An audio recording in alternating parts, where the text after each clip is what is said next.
The sight that came around that corner changed my life. What do you remember? And they set off a freaking IED. As a medic, molten copper goes right through up armor. It'll go through a tank. They don't even put this in the training program. It had bounced off the gypsy racket. What you're supposed to do, and we're going end over end over end. When a grown man, both of these guys got pieces of shrapnel that are this big, is screaming for his mom. It was a lot to handle. I just acted like it was. I never went to war, and I didn't as a kid. And this is just a few days or weeks later? Well, that anger that I was just telling you about, it almost multiplied it by 10. At a function, I flipped out, and they told me, you have to go into treatment. They did a miracle on me, man. Tell us about it. I was literally a waste of space as a human. Who can love a person like me? That was probably the start of my shift to a new person.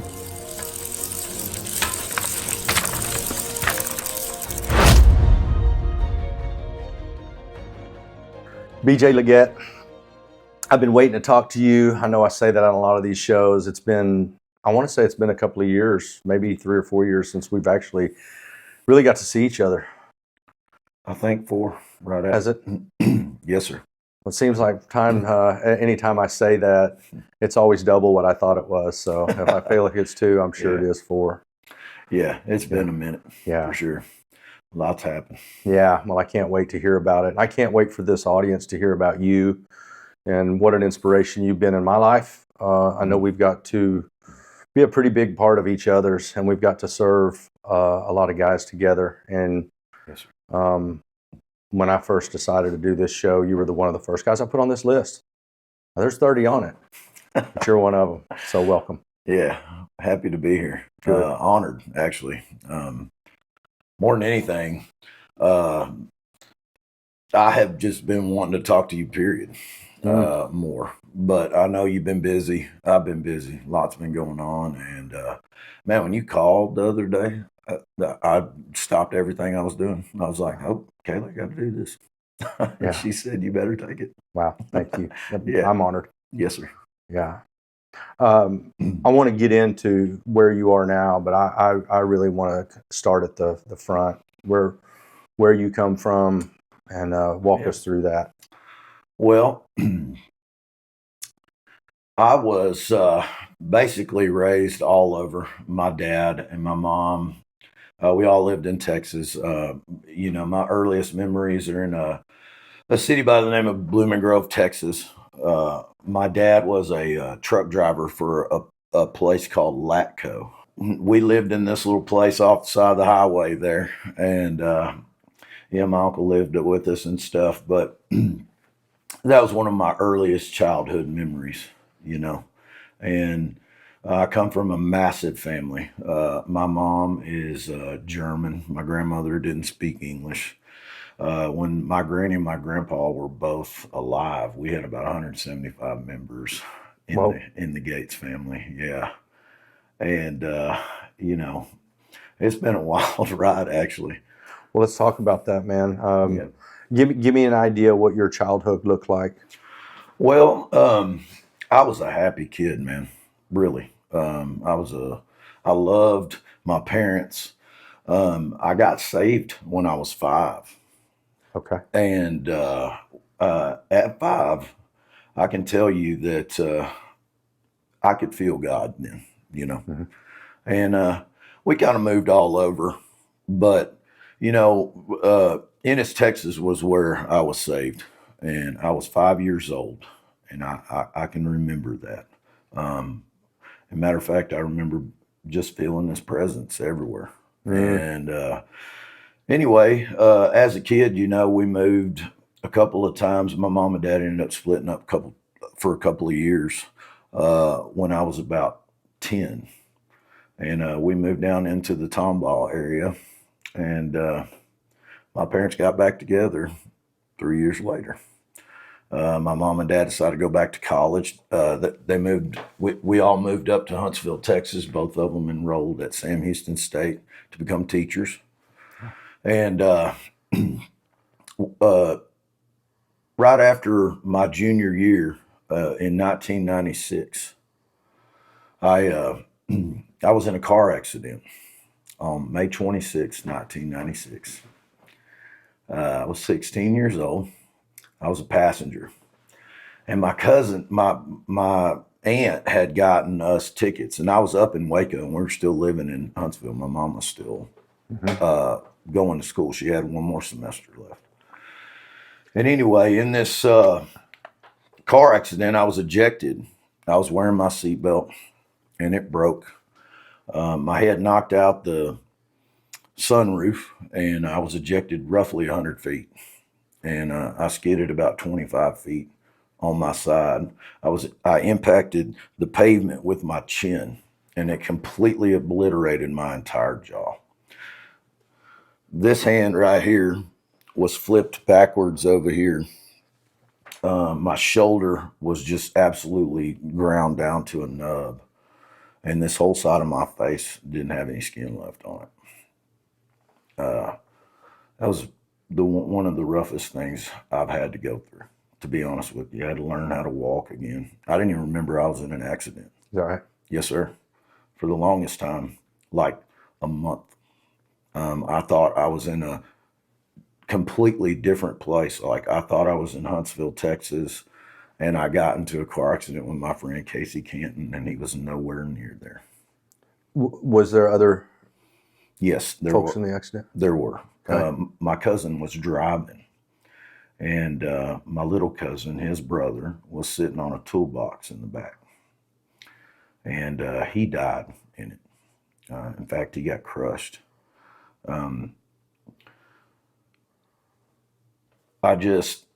He died that day, and I didn't even know. They couldn't tell me. So on the day of his funeral, it was just me and my dad in the hospital. And I was like, "Hey, Dad, where's Mom?" And he's like, "Oh, she's with your Aunt Rose." "Where are they at?" "Oh, they're with Tammy." "What are they doing?" He said, "I'll be right back."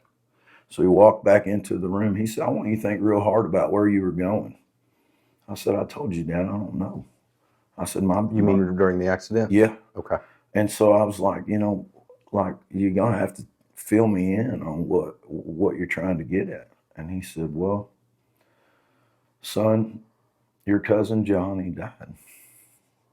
And I had no idea. I didn't even get to go to his funeral. And it was gut-wrenching, man. And this is just a few days or weeks later? A couple weeks? Like 2 weeks. Yeah. And it was rough, man. I mean, that took a toll on me. How? Well, What I did it look loved him. Going. I had to go through a lot of treatment to get this, but I'll give you some details. Okay. Well, I can't even believe this happened. I was teasing my cousin, the one driving. He had a Chris Ledoux. We were in a Suzuki Samurai on 31 1050s. If this thing hit 50 miles an hour, you were going downhill, and it had to be steep. This thing couldn't run nothing. And every time it'd get to that favorite part of that Chris Ledoux song that he had it perfectly rewound to, I just hit eject. And that tape went down, and he got ticked, so he put it back in there. And as soon as he got to that part, I hit eject, and that thing went in the back. Yeah. And we had meandered off the road at about 15 miles an hour. Because of that? Yeah. And he said, "Oh, man, I got it." He's like, "Just grab the thing." And we kind of slid a little bit because it was grassy and rocky at the same time. And he was like, "I got it." And the road was going left like this, and we were on the embankment. And it kind of slid like this, and he caught it, and we went up just like that at 20-ish miles an hour. And the toolbox flew up, hit my little cousin in the face, and he started screaming. And I was trying to grab him. But I had my seatbelt on, and we were flipping. We were going end over end over end. And all I could remember is that toolbox smashing him in the face, And so I had grabbed him. But at the time, it seemed like there was the strongest man in the world's hands under my armpits pulling me? And then it just snapped. And I don't remember much after that. But I was life flighted, died twice, flatline. I'll say it that way. Yeah. And they told my mom I wasn't going to make it. And they life flighted me to Scott and White there in Temple. Now, backing up a little bit on this, I hear you say that you didn't remember the accident. Now, treatment, Yes. what treatment brought all this repressed memory back? So, in order to get to that, I'll just kind of give you a short. Okay. So, from 16 to 40, I became angry. And the only thing that kind of calmed that anger was my enlistment into the military in 2003. And you were how old? 23. So in 2003, I mean, dude, I'd had so many jobs. People would say something to me and I'd fly off the handle at them. And I'd just walk off, or I'd hit them with a crescent wrench or something, you know. I became the meanest person on the planet, which is completely separate of my nature. Yeah. People, like I had friends that didn't really want to be around me too much because, man, if somebody said the wrong thing, I'd fly off. And so I enlisted into the military in October 2003, and I left to go to basic in January on the 6th. Army? Yes, sir. And I did 4 years there, and we went to Iraq. I was a combat medic, you know, and I got assigned to a reconnaissance unit with the 101st, actually in the 506 Infantry Regiment, which I'm actually really proud of because it's only activated during wartime. Okay. And we went over to Iraq the day after Thanksgiving in 2005. And so we were in southeast Baghdad, and in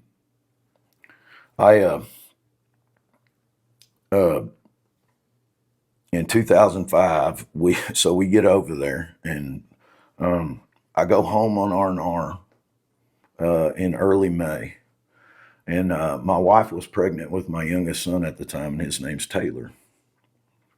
So I got home.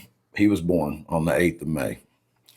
And on September 21st of 2006, he died while I was in country. And so I was sent back home. Well, that anger that I was just telling you about, it almost multiplied it by 10. And my thing was, I got out of the Army in 2008. I enlisted into the reserves for about 18 months. Then the VA came and said, you can't. You got too high of a rating. So I left there. What does that mean? And yes, sir. Backing up, how did your son die? Well, he was, since we were gearing up to come home, I mean, we were set to come home in like 4 weeks. So my wife at the time, I'd asked her, like, hey, you need to move back from Texas up to Fort Campbell, get us a house, get a job so we can, you know, pay some of this debt off. Because when I get back, I'm going to re-enlist and we'll get a bonus, all that good stuff.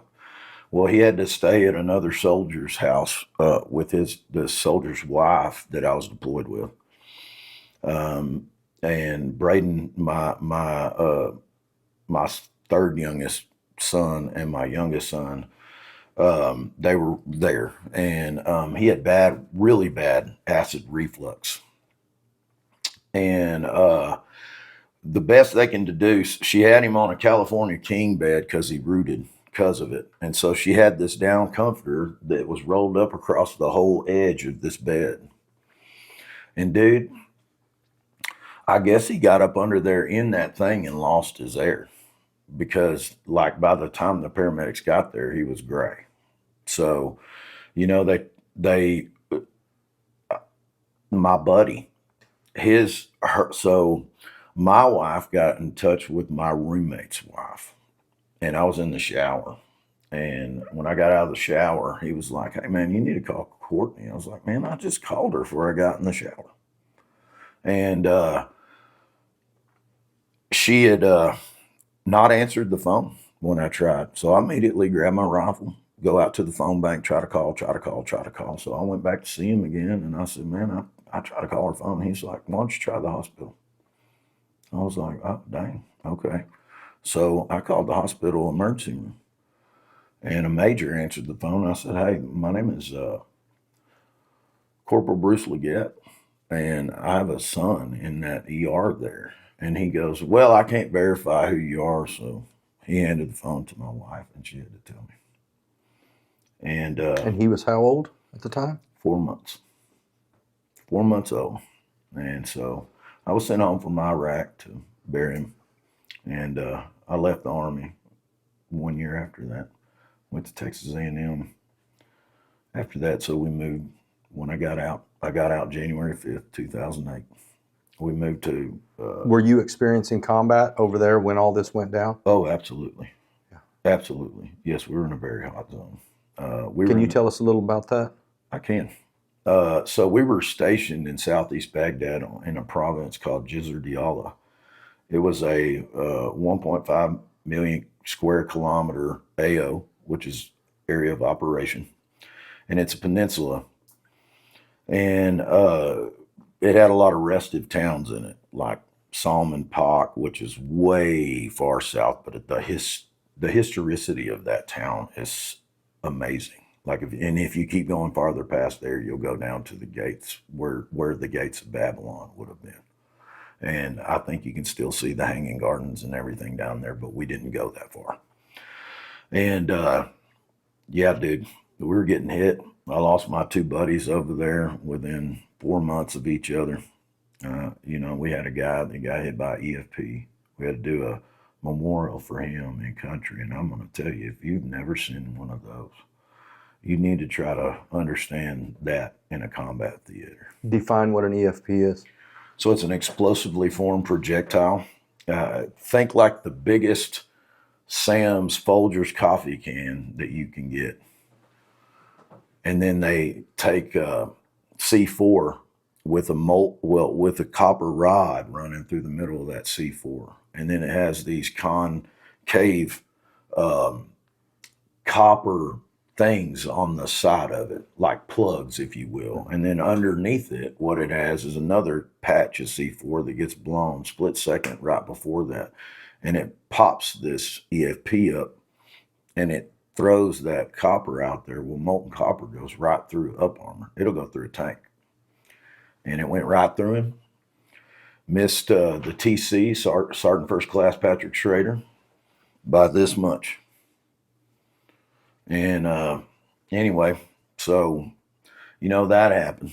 And I noticed you raise your wrist up. I know a lot of people don't know what that means. Yeah, so this is a hero bracelet. I mean, it says Corporal Edgardo Zayas and Sergeant David Weir. Those are the two men that we lost over there.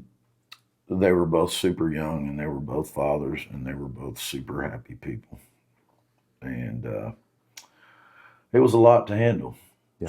So like I said, when I got out, I just acted like it was. I never went to war, and I didn't lose a kid. Just stuffed it down. So then I went to Texas A&M, and because I'm stupid, let me tell you this. The least amount of hours I took in a semester was 18.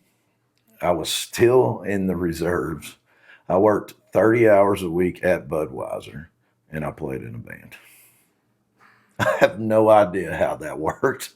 Actually, it didn't work.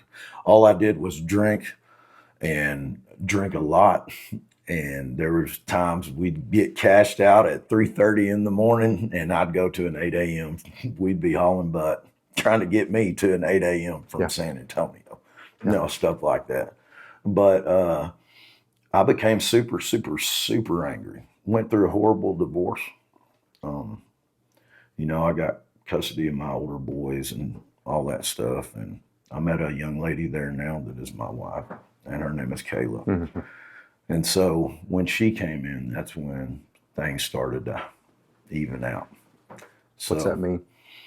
Well, I honestly believe my ex-wife was just so devastated that I don't think she could love me that way anymore, man. And I knew that. Because of the loss of your boy? Yeah. And so when we separated, and this happy-go-lucky package of the happiest person I've ever seen in my life, all she does is smile. I mean, and I was on cloud nine, brother. Seriously. Like, I mean, my life was good at the time. And then, hey, you remember us? It's time to deal with us. And I couldn't stuff it down anymore. I mean, I can't tell you how many times I've had guns put in my face. I've ripped people out of their cars, literally punched on people's doors in traffic. I mean, I was literally a waste of space as a human. Really. And I worked for a company for about 6 years, Simplifying America's Fund. How recent was this? So I started there December 19th. December 1st of 2019. Okay. And I recently just stepped away from there. What were you doing for Simplify? So I worked in their AP program. I was what it is because of my degrees from A&M in agriculture, I helped combat wounded veterans start agriculturally based businesses. And just to kind of throw out what some of those are, Yeah. think like your welders, your hotshot truck drivers. I had, ceramic detail and coatings people. I even had pressure washers, man. And so I had all this going on. And at a function, I flipped out on my wife on the phone. And they told me, you have to go into treatment or you'll never work here again. And I loved that job because I was actually giving something back instead of taking. And anyway, I went to this place in Canyon Lake, Texas called Windmill Wellness Ranch. And they did a miracle on me, man. Tell us about it. So they told me when I called that I was going to be in a treatment plan for veterans. And I get there and it's a flipping druggy place. And I was not having none of it. Friday, March 20th, 2022. I was dropped off there. And they did transcranial magnetic stimulation on me. And everything that I just told you from that car accident was a lot of work from that. EMDR. I mean, I had to do it all, processing groups. Tell us about those two treatments and the difference between them. Yeah, so transcranial magnetic stimulation is this beautiful thing that they found that in a PTSD brain, it does the same thing as a druggy brain. It goes straight to the amygdala. So everything is fight or flight, even what you're going to eat. It's wild. And I did not want to be there. And I learned that right there from going to my first lesson there. And it was a blue-haired guy wearing glasses, a Star Wars shirt, and had a tattoo that says, I love green. And I said, Lord, what are you doing to me here? And this guy starts talking. He says, this is the anatomy of the brain of addiction. And I'm looking at this thing, and I start to dawn on myself, well, wait a minute now. I've been doing cocaine like it was sugar. I'm smoking pot. I'm going through 2.5 ounces of pot a week. That's a lot of pot. Yeah. And because how long did that last? Oh, brother, 4 years. The cocaine too? Cocaine was about 1.5 years. Okay. Yeah. And that was from a job I had that I can't really get into. Understood. So, you know, I did it because I was getting so depressed from the indica that I was smoking that I needed something to make me happy. Yeah, well, bad combination. Yeah. It just makes you feel listless after the first couple of weeks. Yeah. And I was going insane, man. Seriously. And so I go in there to this transcranial magnetic stimulation, and they do an echocardiogram on my brain. And the readout looks something like this legal pad that you got. And there's 9 lines like this. And a perfect brain has peaks of waves that go just like this on every line. I had no peaks, flat lines, except for the 9th line. And he said, "You just got done doing a master's program?" I said, "Yeah." "Why?"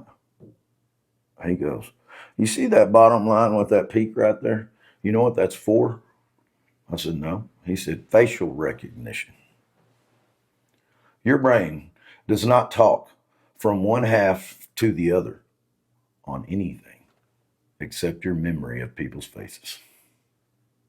And I was blown away. And you got your master's? I did. Yeah. The only thing I got left to do, and I'm working on trying to get, instead of a BS, I'm working on trying to get a B, or not an MS, or I'm trying to get an MA. So I don't have to turn my thesis in because all the coursework is done. So once I get that, I'll have the actual degree. All right. Yeah, I'm working on that. But so I go into this transcranial magnetic stimulation, Garrett. It's a paddle that they put in 4 places on your head. Boom, boom, boom, boom. Just like that. And it goes, they move it. And it's an hour process. 1 week of doing that. And I had Daily? Yes. I had to do 40 rounds of it twice daily. Okay. I did 1 in the morning and 1 in the evening. And let me tell you, it made you drain. I had to go take a nap after everyone. It was like I ran a marathon. And 1 week, I had peaks on every line in the middle. And my brain went up an entire frequency. And for the first time in probably 30 years, I remembered some things from my childhood that were actually wonderful. That was my next question. Yes, sir. And so they let me do all that with just this lady. And the first day I met her is the reason I stayed there. Her name is Erica Unberhagen. She was a sex trafficking detective in Louisiana for 20 years. And much like me, she became angry, a drunk, and a violent drug abuser. And she was arrested in her squad car by the person she trained. And she comes walking up. Let me set the scene for you. She's wearing a black t-shirt with a bone necklace, Native American. She has a flower in her hair. She's wearing bell bottoms and platform shoes. You want to know what her question to me was? "Hey, so I'm going to be your counselor. How do you feel about the excessive use of the word?" Garrett, I was good. What did she mean by that? She used it like a comma, man. She said, "I'm sorry. I'm not a good person, but I'm here to help." Why did that speak to you? Because I was up on the inside. Yeah. It made me feel wanted. So went through that with her. And How much time did you spend with her? 60 days. 90 in total. 60 days with that one. I got to see her every day except Saturday. And that was the first person in my life that hadn't told me, "You're worthless. You're never going to amount to shit," at that time. And I'm not talking about my friends. I'm talking about people who saw me in that condition. Yeah. You know? And so, man, we started doing these things, these treatments I'm telling you about. And she had some cool alternative stuff like Tibetan singing bowls and stuff that helped me recover those thoughts from the accident that I told you. And she started saying stuff to me. She goes, "You're going to change people's lives, BJ. And then she'd just drop it. And so the next time we'd be talking about this, just my past. And I was like, who can love a person like me? And the only answer to that is God, because nobody else is going to love you like that. And so I'd run from God since I got saved, man. And she stopped me from running, and he told me, read it. You ain't got to understand it. Just read it. And from there, people started having me pray for them randomly. The doctor that showed me the peaks, his brother was dying. He said, I need you to pray for my brother. I was like, why do you need me to? He goes, I don't know. So I prayed. Brother got better. Okay, cool. Coincidental, right? And it just went like that till I left. When you say read, you don't have to understand it. I'm assuming you're talking about the Bible. Oh, yes, sir. Where did you start? I don't really remember, but I do know I spent a lot of time in 2 Corinthians. Any reason why? 2 Corinthians 4:8-9. Talk to me. We are afflicted in every way, but not crushed. We're frustrated, but we can't give up. We're persecuted and never left alone, struck down, but not destroyed. And Paul is speaking to the Corinthian church because they were getting persecuted. They were losing church members daily from the Romans, killing them. And when you think about that in that context, it makes it a lot easier. It certainly takes the pain away from me. I remember, and I don't know how much you remember this, but do you remember a time when you were having a really rough time? I was in Leander when I was married. What do you remember? That story gets told almost every Sunday I preach. Alan is his name. And I'll tell you exactly what happened. Okay. I felt like I was having a panic attack, man. And, Kayla was really worried about me. She said, you need to call Garrett. So I did. And you drove from Leander to New Braunfels to pick me up. And you said, we're going to go do something to make you feel better. So we jumped in the truck. And you didn't really talk about anything. We were just BSing about stuff that we enjoyed BSing about. And we get down to where the Alamo Dome is, and there's homeless people abound. And you said, pick one. And there was a man sitting all by himself, unlike anybody else, wearing a blue beanie and a black jacket that was about as paper thin as this paper you're writing on. And I said, that guy seemed like a good guy. So I said, hey, man, you told me, ask him, is he hungry? So I rolled down the window. You need something to eat? Yes, sir, I do. And he got up and walked right to me. He said, hey, man, sit in the back. Let him sit up front. Okay.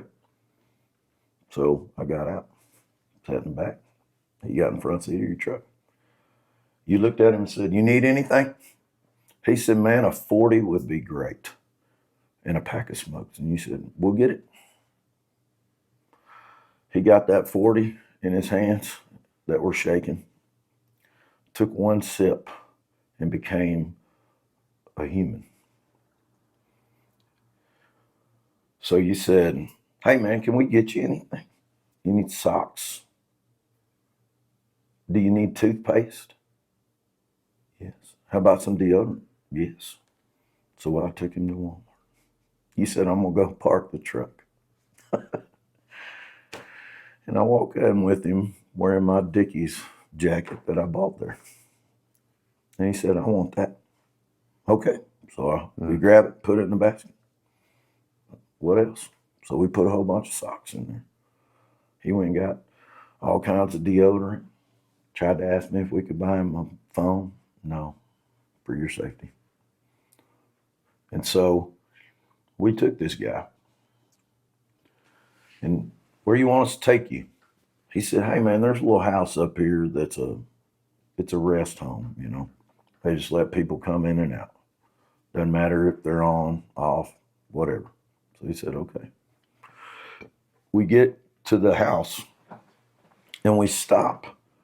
And he goes to get out. He said, wait. You told him the story about you and the gentleman in the airport and the $20 bill, and you handed him that $20 bill. And the only instructions were, don't use it on drugs. And pay it forward when you can. Pass it on. Mm-hmm. Yeah. So. Do you remember what his story was? Yeah. And you asked him, why'd you get in the truck with us? Yeah. I thought you guys were going to kill me, and I needed it. Garrett, I've never in my life been more humbled than that. Yeah. A man was ready to die, and you took me to go save his life, man. First time in my life I'd done something for somebody else since I was a teenager. Mm. So. It was a powerful night for me too. I've never forgotten that. Me neither. And I don't think I ever will. And I also remember he was an officer in the military, if you recall. From a very, very wealthy family. Yeah. Yes, sir. And gave it all up for drugs. Yeah, he did. Yeah. He went to Grambling, had a doctorate. Yeah. I believe in computers, doing something. Do you remember what you were feeling on the way back when Yeah. we took you back? Yeah. Run us through that. I'm a worthless individual because I'm sitting around feeling sorry for myself when I could bless others with what I already have too much of. There you go. Yeah, it was a real perspective shift. Yeah. I know a buddy of ours was going to pick you up and take you to Top Golf that night. And I said, cancel that. And that wasn't from me. I didn't know where we were going to go. I just knew when I left what we were going to do. Oh, no, man. Yeah, I'll never forget it. That was probably the start of my shift to a new person. What year was that? 2021. Okay. I was trying to put drugs down. Yeah. And God made it happen. You want to know what I was doing the night before I was told I was going into treatment? I was high out of my mind. We had moved up to Whitney because we were about to start building the house. And we had moved the RV into a RV campsite because we hadn't been able to clear and get utilities or anything out there. So, and I got into it with one of the guys I was working with because he tried to pour all his juice all over me, and I wasn't going to have it. He wanted to just dump all his stuff on me, and I just wasn't in a good spot. So I left, and I took all my weed. And I was high, and I had my Bible sitting up on the dash. Mm-hmm. And in the loudest voice that I have ever used at God, I said, let's go, motherfucker. Where are you? I've defended you. I need a move. What a selfish person I was to ask that. And he answered that call anyway. Because without that treatment, I wouldn't be the person I am today. And the person I'm sitting tonight in this chair, I wouldn't be without the Holy Spirit. Amen, brother. So, yeah, that night was good. Yeah. What you don't know is that I moved out of the house while I was living in Waco. And I fired a 380 at my brother-in-law. Because? He said something to me that I was yelling at Caleb, and he wasn't going to have nothing of it. So I said, I got something for you. And he ain't never held it against me. In fact, he told the cops, no, ain't nobody shooting out here. So I left.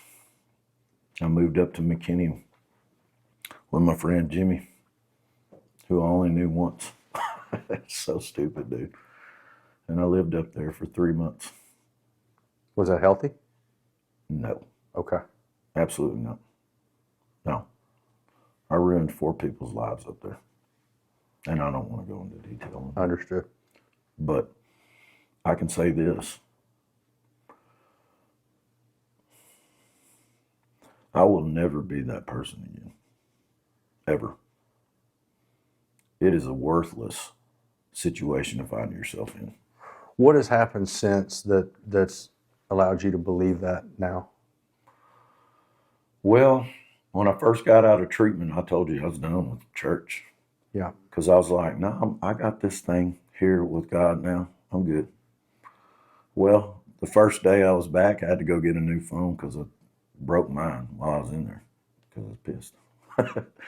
And we went to AT&T, and while we were waiting in there, the girls were running around looking at phones, and this couple comes in, and it's probably about your age to me, couple. So about maybe 5, 6 years older than me. And they had a daughter in there that was getting an attitude. And that woman stopped exactly what she's doing. She said, I'm in here buying you a phone. She said, if you don't change that attitude, I'm going to slap that attitude right off you. And I was like, yes, ma'am. That's what I said. And we got this conversation started, and she said, you guys need to check out Whitney Fellowship. All right. Then we went to the grocery store, and Kayla ran into somebody that she knew. She's like, hey, have y'all gone over to Whitney Fellowship? And then we went to go eat. She saw somebody else, and they said, have you found a church yet? You want to take a stab at what church it was?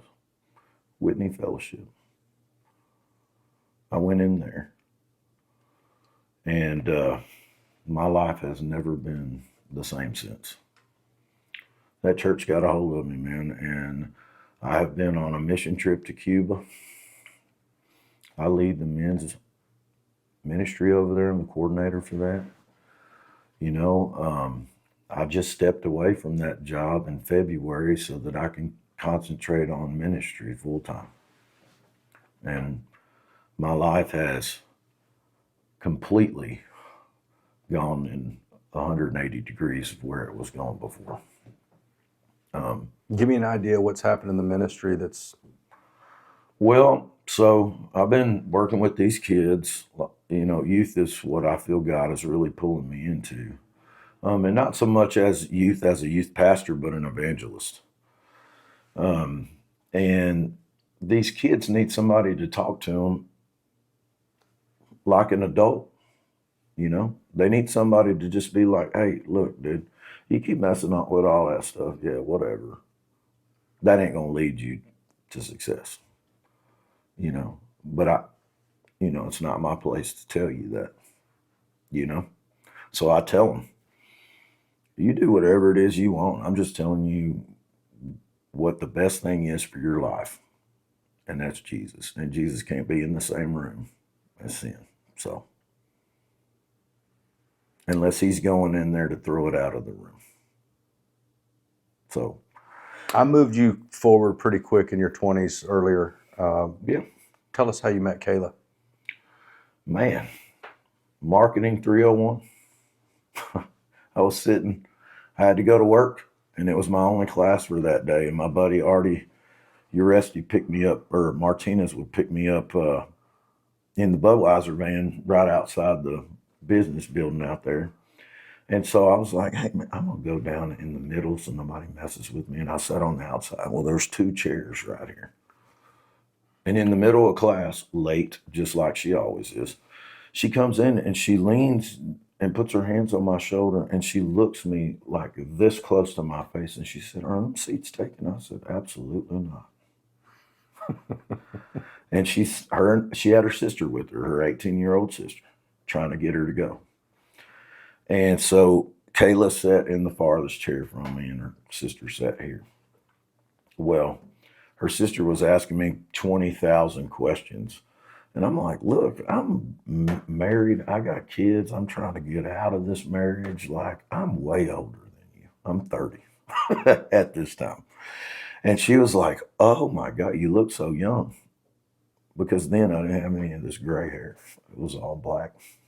So, and the next day we sat in the Thursday after this, we sat in the same seats, and we got put in a marketing group, and there was a gay guy sitting right in front of us named Brett Taylor. And he said, you two are going to get married. And it happened. We got married May 14th, 2016. Good woman. Best thing that's happened to me outside of Jesus Christ. Yeah. Mm-hmm. She gave me two beautiful girls, Aubrey and Adeline. 10 and one will be 8 in September. So yeah, it's been wonderful, dude. So now that you're in the ministry, Yes, sir. What's coming next? Well, right now God's got me in a training pattern. God tends to follow a model, how it's always done. You can see it real easy in the New Testament. You can look at any of the Gospels. It'll show you how it works. But essentially, you get the call, and if you don't move, it's done. Period. See you What do later. you mean? Look, man, I'm coming home from that hand tool woodworking course that the fund put on, and I'm leaving for Cuba 10 hours after I land. All right, so I land in DFW from Chicago at 2 o'clock in the afternoon. And I was leaving at 2 o'clock in the morning to go to Cuba. And I had been having some problems at work with the pay system. And I took some texts that weren't received real well, I'll say that. And I said, you guys are ruining me here. Like, I got all these guys. I need to be able to pay for this stuff. And they were working with me. But I felt God just push me. And I've been talking to my boss for 18 months about stepping away to go into the ministry. And so they basically told me, hey, go to Cuba. You still feel the same way when you get back. We'll deal with it then. Well, on the way back from Cuba, I landed in Miami, and my first text to my wife was, I'm not going back. And I didn't look back. Going back where? To the fund. Okay. And I didn't. And when you say the fund, you're talking about Semper Fi Fund. Yes, sir. Okay. And that is a wonderful organization, and nothing that I have said here takes away from their mission. Yeah. I want that to be said. Yeah. It is a wonderful organization that changed my life, allowed me to build a house out of pocket. But essentially what I'm doing right now is I'm covering so I go in and I give an evangelistic sermon when these pastors need to take vacation right now. So now what I'm doing would be considered spending time with Jesus, getting to understand the Word of God. And so I get sermons from him now, and I give them exactly as I get them. And I think what I see coming up forward is I'm going to probably be getting larger crowds. And I don't know what the future holds for this, but essentially what I'd like to do, if I could, and if it's the will of God, I would like to be an evangelist at these summer camps for these kids. Because everything that's been said on this camera today is worthless unless someone else can change their life from it. And that's what God told me I'm supposed to do. Mm-hmm. Don't use it in vain, son. So that's where I'm at. And once you feel it, it won't go away. So Yeah. that's what I see happening in the ministry. Right now, I got a team of retired pastors around me Good. that speak into me. And Right there in Waco, Whitney. yeah, right there in Whitney. Yeah. And on Whitney, what makes it so unique, and the reason why I think God led me there, because I had no business being there. I don't know anybody there. But I think the reason that God led me there is for this specific thing to happen to me. Yeah. And I wouldn't have done it. I wouldn't have moved without any of those pastors in my life. How many are there? I got about 6 of them right now. Yeah. Mm-hmm. One of them is close to my age, and he's a Marine, retired gunnery sergeant, and he's hard as woodpecker lips, man. Yeah. But he loves Jesus Christ. Yeah. Yeah. And he's the youth pastor at my church. Now, the retired guys that I got, the 5 retired guys that I got 3 guys that are from the Church of the Nazarene, and then I have these guys that were former evangelists. So, Got you. yeah. Yeah. So I'm just learning. Yeah.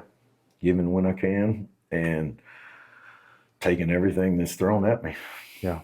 If there are people in your audience tonight, they're on the fence about where they think they stand with God, you're going to get nothing until you take it to Him. Nothing. You have to ask. And if you ask, it will come.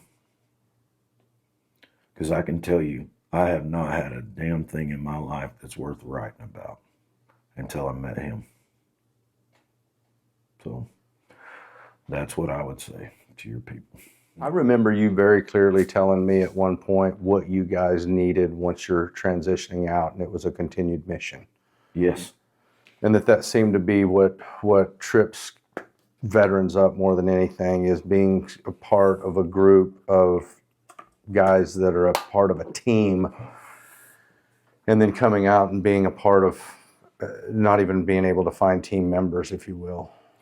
No, you have no purpose. Right. That's the way Sam explains it too. Yeah, so I worked with a lot of guys. Being a medic, when I got out, I really wanted to go into the 160th. Give us an idea of some of a few of the experiences that you had while being a medic. Dang, man. Well, that stand out. The worst one ever. Bring it on. I loved my job as a medic, and I was pretty good at it, if I had to say so myself. I studied it because I never wanted to lose a person. I didn't think I could handle it. And anyway, I'm sitting there playing a solitaire game that my mom sent me in a care package, in a chair just like this, at a desk just like this. And I want you to imagine a runway style emergency room. So there's just beds lined up on left and right, and there's this big aisle down the middle that met at a double door. Well, those double doors happened to be propped open, and the entrance into that was around a corner. Well, it just so happened when you pulled the door open, the other one always, bam, so you heard when people were coming in. And the sight that came around that corner changed my life. There was a truck commander, Buck Sergeant E5, and he was holding an 18-year-old kid. And on his side, there was another E5 with his arm around him, helping hold this kid. And this kid was screaming for his mom. What had happened is they were an engineer group, and they got separated from their team because they had to go to another fob. Well, at that fob, they were supposed to meet up with another team because you never row solo. And I don't know, all I know is what the guys told me. So I can just tell you that whatever that was wrong. And they went under an overpass. And these workers were working up there, and they set off a freaking IED. and this kid was the gunner, and it bounced off the gypsy rack, which is the up armor plates that go around the gunner, Okay. so that they can survive a blast. Well, anyway, it had bounced off the gypsy rack and tore his thigh, the top of his thigh, completely off, and nicked his artery. And so this kid, I got his blood everywhere, man. And I immediately grabbed rolls of Curlex and start putting it into this guy's thigh. Mm-hmm. And dude, these are 15-foot ceilings. So I'm standing on this guy because before I did that, it's touching the ceiling. Okay. And I'm like, guys, I need quick clot or something. And they're over there digging. Oh, and by the way, both of these guys got pieces of shrapnel that are this big and this long, corkscrewed up their arms. Wow. Not saying a thing. Just Wow. digging Yeah. for stuff. And before I could put the quick clot on him, the other members of because I'd already called a cold blue, man. I mean, this all happened in about 1 minute.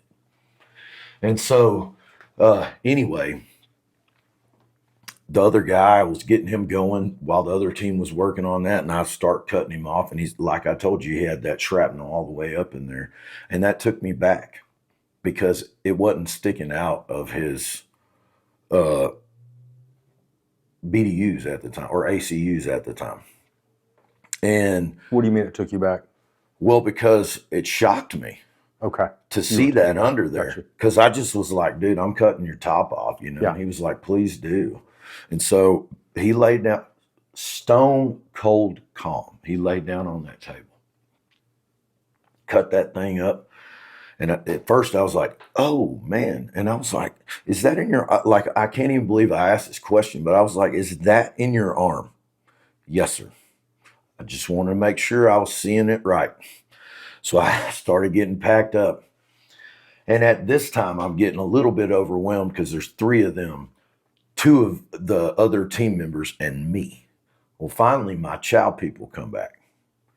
And the guy who I had already had this altercation with treated me so nicely because he could understand my predicament. And he handed me, I wasn't upset or anything. I was just going through the motions of what you do. I mean, DCAT, BTLS, all that stuff. I'm not going to go into all that, but I'm sweeping this guy looking for everything. And the whole time I'm shaking because this kid's crying for his mom, and I got that dude's blood all over me, you know. And anywho,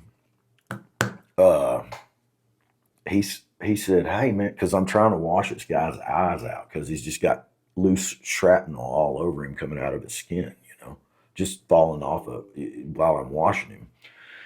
And Sergeant Myers reached down, grabbed my hand, and he said, let me have that. And he handed me the recorder thing, and he said, just do that for right now. I said, okay. And dude,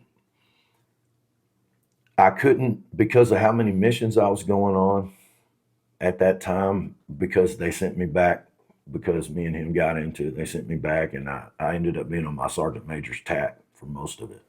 But they used me as the cover down guy for all the guys going on R&R. So I worked with every people we have, even the log pack missions from our BSB, the Brigade Support Battalion, going to get supplies and stuff.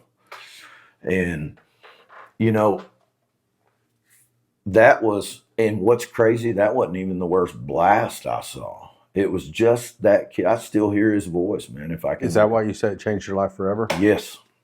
Because as a medic, people don't tell you, they don't even put this in the training program at Fort Sam Houston, what you're supposed to do when a grown man is screaming for his mom. Because I wanted to run home and get it. Yeah. I'm not kidding you. I would have literally swam the Atlantic to go get that woman. And, you know, it was his eyes, man. And it hit me. Now, I mean, I've seen some other stuff, guys blinking at me because they get blown up, all that stuff. Didn't even faze me. See, they're entrails and all that stuff, man. And you just, you know, you get used to that. But man, nobody prepares you for that sound. And there ain't nothing good when a grown man cries. It's a, I'm not gonna lie to you, man. That one was heavy. That one made my tender heart really rip, man. So that was it, man. That was the worst one. And it wasn't even all that bad. So, but yeah.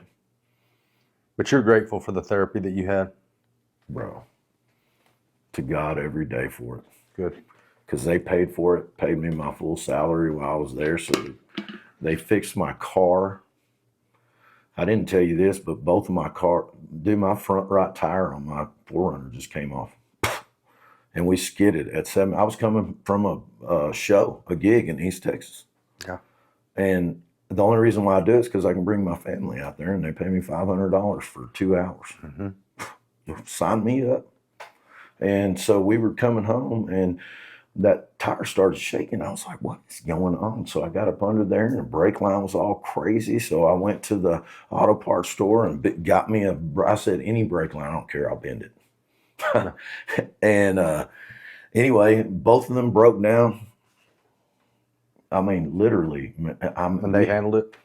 Dude, they rented her a car for a month while my truck and her car were in the shop. They paid for it all of it. Same people. Yeah. BJ, everybody loves you. What would we do without you? Wonderful organization, man. Do you remember the first night we met? I'll never forget the night I met you. You're so interesting. I felt the same way. I never met anybody like you. No, thank you. When you walked in, I was like, oh, that ain't Speed. That's my first thought. I've told you that since we've known each other. Disclaimer, I am. I know. Well, I've told you that. That's the reason why God called you there. You understand being able to have to put your big boy pants on and go to work, even if it kills you. And that's something that you cannot teach. Well, I've thought about how to ever explain that. Is that I've somehow felt like the war that I've been in my mind and with addiction and with loss, plenty, somehow has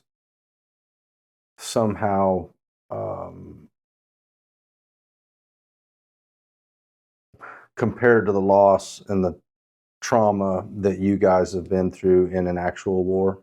And I can't really describe it or explain it, but I'm grateful that I get to spend time with you guys. It's your ability to wrap your mind around devastating loss, bro. That's what it is. I'll take that. Seriously.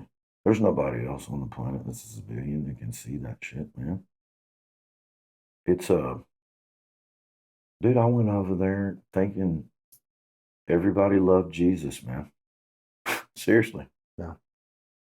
And I came home and I was like, no, they don't. There's a whole lot of them that don't. But they are that area over there. You could understand very well from just your time at the Boys Ranch, my friend. Same scenario. Hate you just to hate you. Yeah. Understand? Yeah. Okay. Love you. I love you too, dude. I mean that. I know you do.